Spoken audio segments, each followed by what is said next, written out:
Hi, it is February 1st, 2022.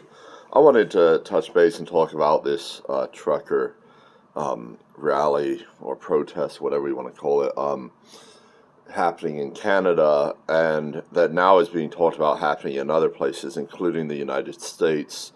Um, and it seems like some people are maybe starting to realize that, like, when you have a significant portion of the truckers not trucking because they're protesting, um, well, that means the stuff those trucks usually deliver isn't going to get delivered. And so the inflation and the shortages that we already had, well, that's just going to get a whole lot worse.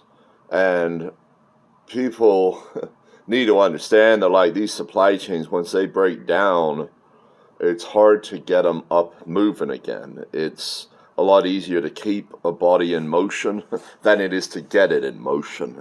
And I've told people that we're going to need a hard start, we're a cold start on this economy once it collapses, you know. But I had thought that we would have a financial system collapse that would precipitate the economic catastrophe on the streets.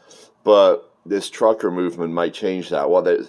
So this might actually mean that the economic catastrophe is going to start on the streets, and that the financial markets will respond later and just be kind of like an extra punch, an extra blow. Like, people will lose their jobs, not have any food to buy, and then they'll realize their savings are gone too. Like, their pensions are gone, etc. Their bond market is gone, all those types of things. But I don't, like, even though I support freedom, I don't necessarily see this evolution as, like, a net positive for this species. See, before it was like, if the financial system collapsed before things got crazy on the streets, there might be a moment where people are panicking, where people become willing to listen to this idea that we could actually preserve this civilization, but like that I wrote in my book. But now it's like it could end up, supply chains could get so broken and so much violence could start occurring once people run out of food, that, like, the society could crumble, the civilization could crumble, and yet the Fed could keep Wall Street, keep the stock market steady while that's actually happening, so that it really becomes just almost a symbolic pricing of a relic of a society that no longer exists.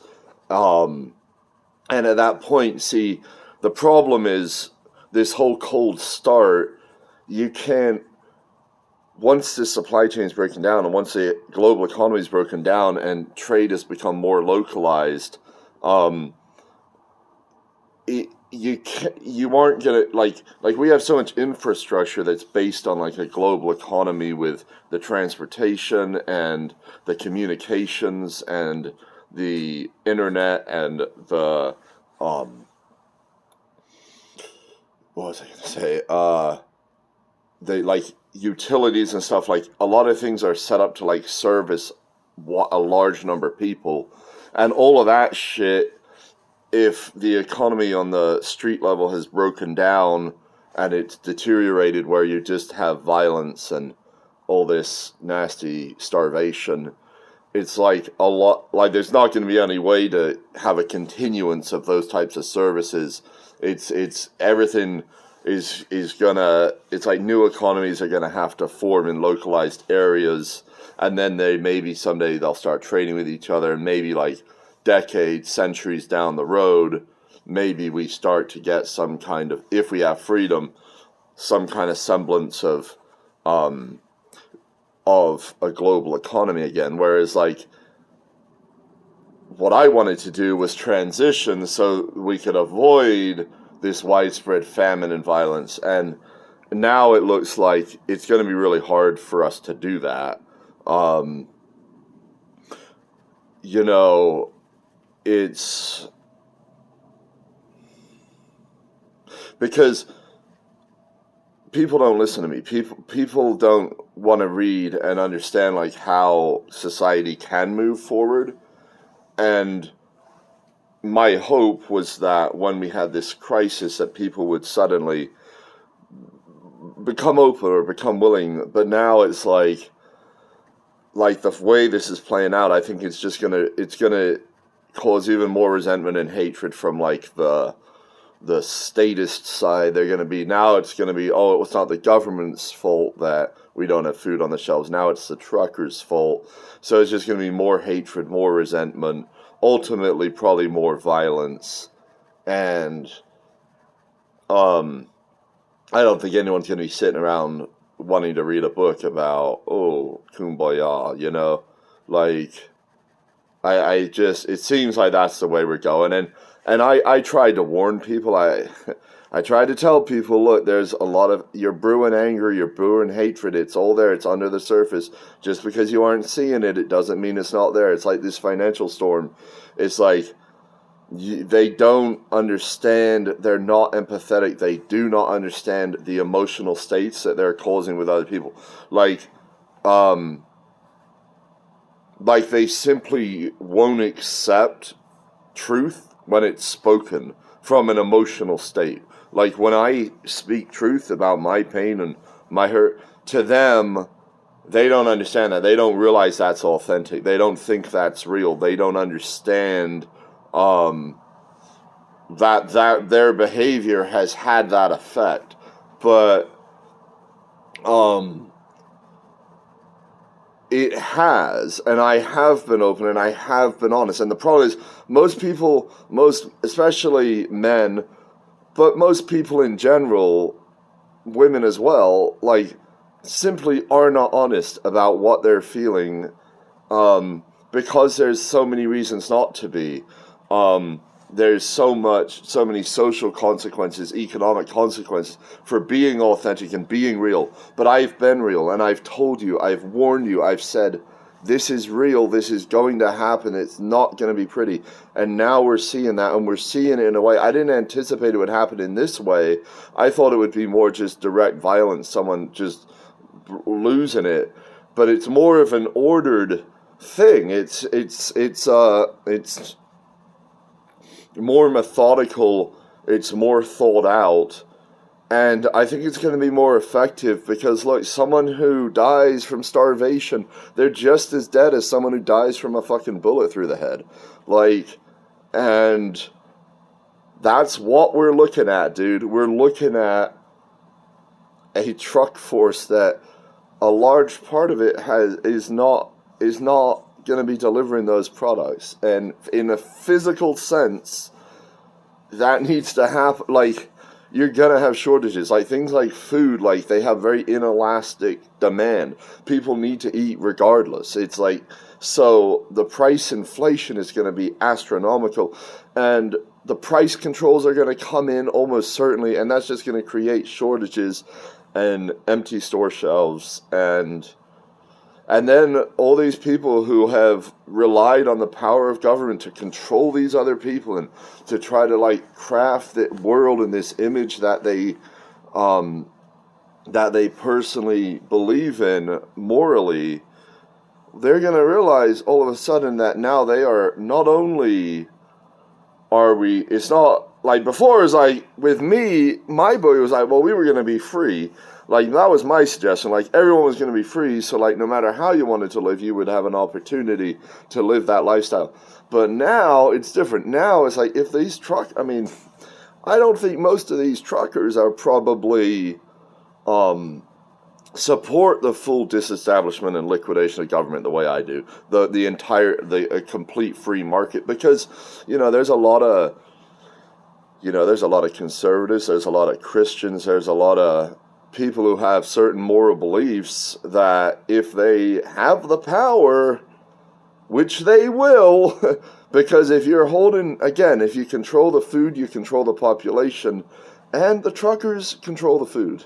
So if you have that power, you're probably going to try to shape society in accordance with your own morals, because most people are still stuck in this idea that we need this centralized government enforcing morality and telling society how it needs to behave.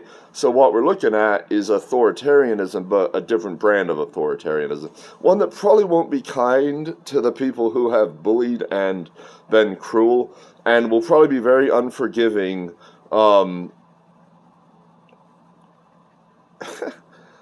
And it's what people have essentially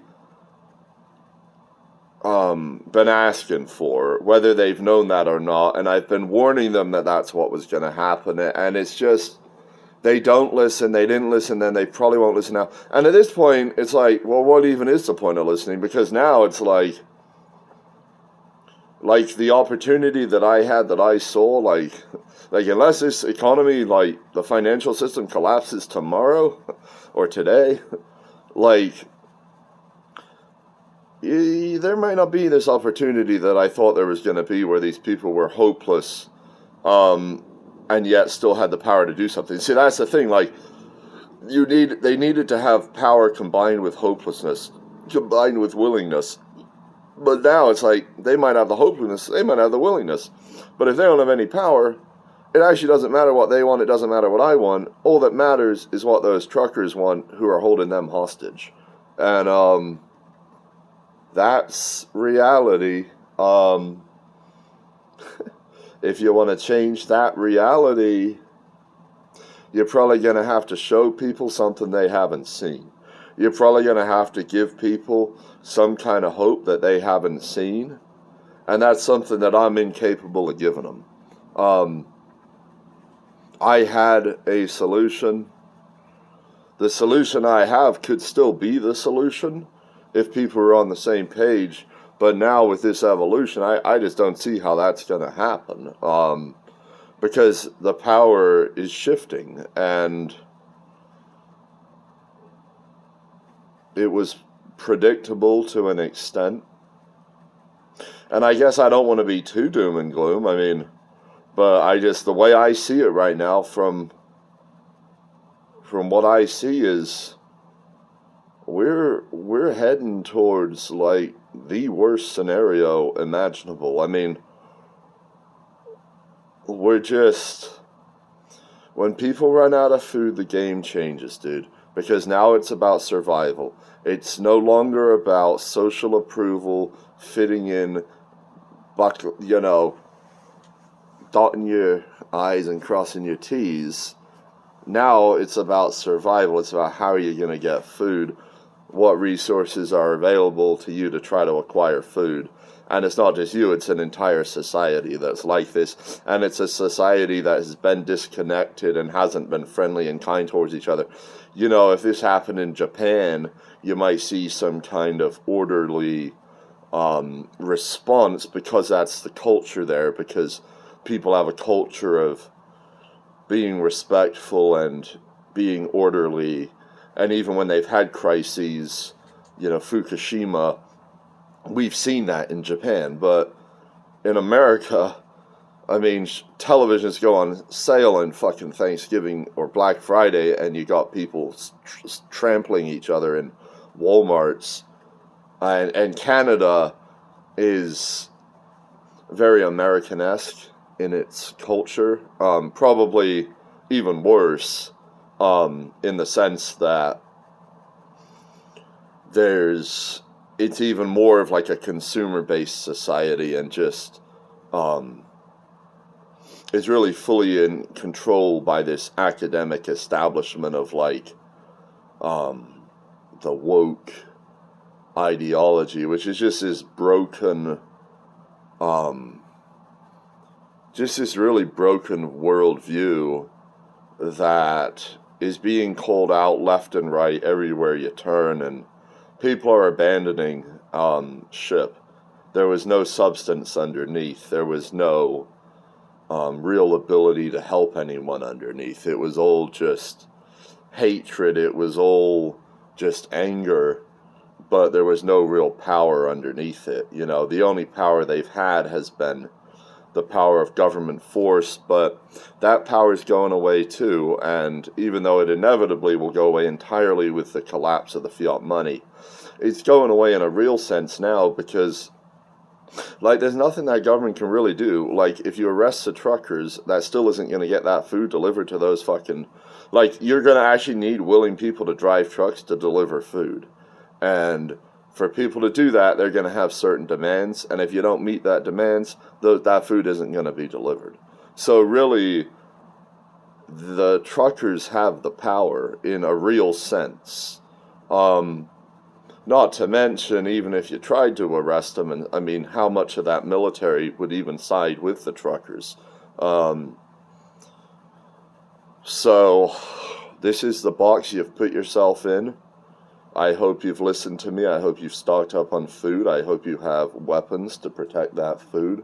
I hope you have gold and silver, because you're going to need these things if you want any chance of fucking survival. But even with those things, it's going to be an uphill battle, man. So I would suggest sitting back, watching the show, and try to view it from an intellectual place. Try to view it from a place of trying to be entertained. Try not to be too concerned about all the widespread death and destruction, because it's something you're going to be powerless against, and it's something that, you know, I don't know what spiritual beliefs you have, but if you believe there's a world beyond, you know, maybe it's a favor to people to get to leave this world and to go there.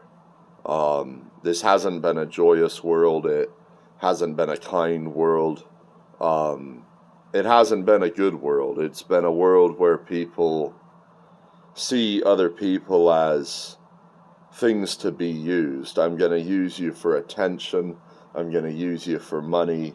I'm going to use you for whatever, shelter. I'm going to use whatever people are using each other for. It's been all about me. It's all about what can I get out of you. There's been no consideration towards what destruction, what cruelty am I imparting on these people. There's been a complete denial of that. And while you can deny the emotions that exist in other people, you can't deny that, you can't prevent the consequences of those emotions.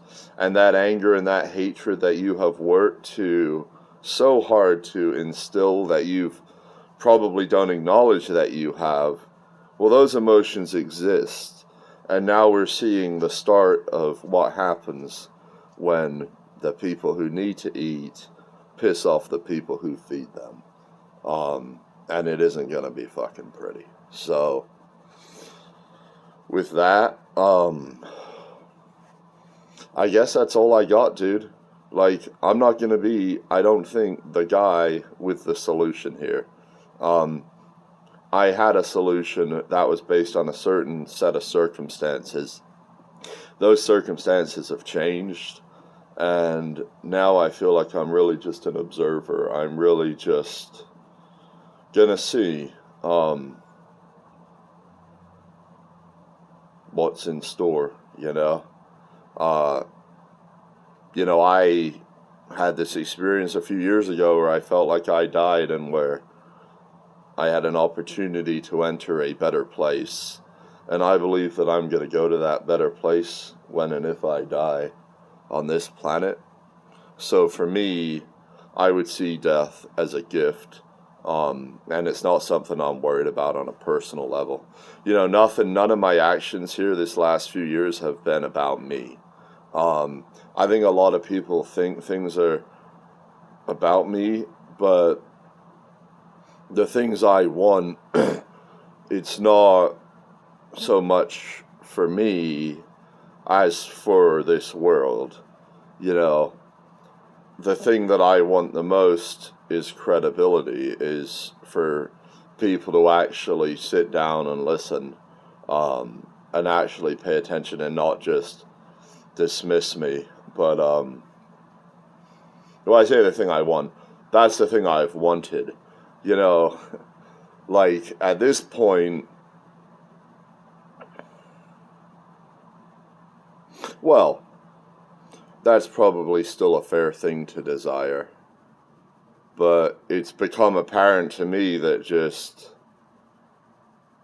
people aren't interested. Like, for whatever reasons, I guess. And like, it's funny because like now it's like, well, maybe people will become interested, but then realize that like it's too late. Like, you've angered this huge group of people and they aren't going to listen to me. You know, these people they're angry and they're not concerned, I don't think, about the collateral damage of the statement they're making. I think it's going to be very easy for them to rationalize, hey, these people shouldn't have pissed us off. These people should have prepared the way we told them to. They didn't do it. That's that. And,